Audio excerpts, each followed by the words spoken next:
வணக்கம். இந்த கடிதத்த பத்தி பேசும்பொழுது, ஒரு காதலன் காதலிக்கு எழுதுற கடிதம், இல்ல காதலி காதலனுக்கு எழுதுற கடிதம், கணவன் மனைவிக்கு எழுதுற கடிதம், மனைவி கணவனுக்கு எழுதுற கடிதம்.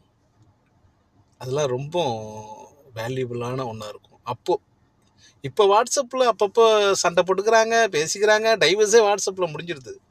ஆனா, அந்த கடிதம் இருக்கு பாருங்க, சென்னையிலலாம் இருந்துட்டு அந்த கடிதத்த எழுதி அனுப்பிச்சுட்டு, அது வரைக்கும் அவங்களுடைய கடிதம் வர வரைக்கும் அத காத்திருக்கிறது.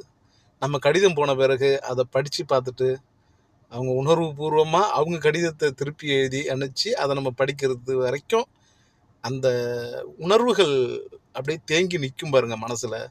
அதுக்கு எந்த விதமான இதுவுமே கிடையாது. எல்லையே கிடையாது.